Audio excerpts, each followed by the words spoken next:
మీ business ఏదైనా మీ ఊర్లో promotion చేయాలంటే అది సుమన్ టీవీతోనే సాధ్యం. ఇప్పుడే సంప్రదించండి.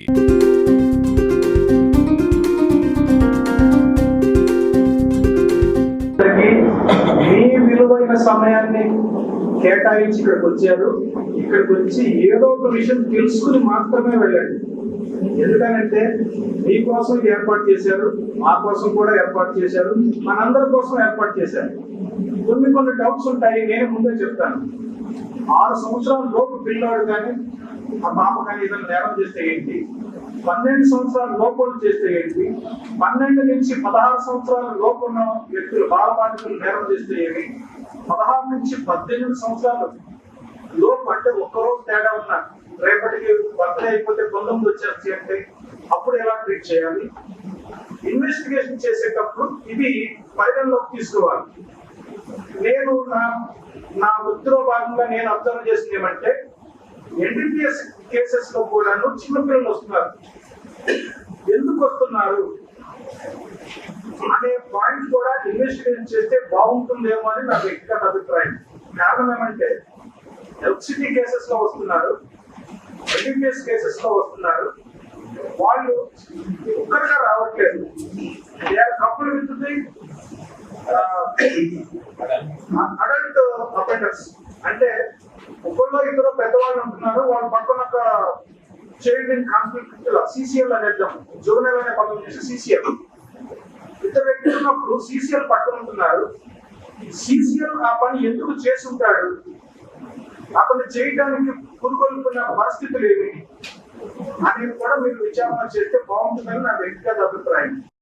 ఏ వ్యక్తి కూడా కావాలని ఏ పని చేయరు, కానీ చిన్నపిల్లలు వాళ్ళు ఇలా చేస్తే ఏమవుతుంది, ఇలా చేసి చూద్దాము అని దాని యొక్క రిఫ్లెక్షన్ ఏమని తెలియకుండా తెలియకుండా అలా చేస్తూ ఉంటారు. కాబట్టి మీరు ఎప్పుడైనా సరే ఒక అప్పండను పట్టుకున్నప్పుడు, ఒక బస్ స్టాండ్ లో పిక్ పాకెట్ పట్టుకుంటే ఎలా డీల్ చేయాలి, రైల్వే స్టేషన్ లో ట్రావెల్ చేస్తున్న నాన్ లోకల్ పట్టుకుంటే ఎలా డీల్ చేయాలి, అట్లానే మీరు సివిల్ డ్యూటీ దిగిన తర్వాత మీరు ఇంటికి వెళ్ళేటప్పుడు బస్ స్టాండ్ కానీ రైల్వే స్టేషన్ కానీ ఎట్లన్నా ఉంటే ఏం చేయాలి, స్ట్రీట్ బ్యాకర్స్ ఉంటే ఏం చేయాలి. వాళ్ళు స్ట్రీట్ బ్యాకర్ చిన్నపిల్లలు వాళ్ళే చేస్తున్నారా, ఎవరన్నా చేయిస్తున్నారా?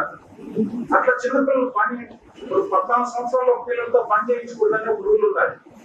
అట్లా మీకు కనిపించినప్పుడు ఎవరు చేయించుతున్నారు అంటే పేదరికం వల్ల. సపోజ్ నేను ఒక పేరెంట్ అనుకోండి, నేను కష్టపడితేనే వస్తుంది, అనుకోకుండా నేను సిక్ అయ్యాను, నేను పని చేస్తే కానీ కుటుంబం గడవదు, నా పరిస్థితి చూడలేక డాక్టర్ గారు చెప్పారు, తల్లిని కష్టపడుతుంటే బిడ్డ తను ఆలోచించి ఏదో చెయ్యాలి, సంపాదించాలి అనే ఉద్దేశంతో అట్లా ఏమన్నా చేశారా? ఈ సైకలాజికల్ ఆస్పెక్ట్ కూడా మీరు ఇన్వెస్టిగేషన్ లో చేస్తే బాగుంటుంది అని నా అభిప్రాయం. Thank you very much. Procedures ఉంటాయి, ఎలా ఫాలో అవ్వాలి అవన్నీ మీరు ఆల్రెడీ తెలుసుకున్నారు.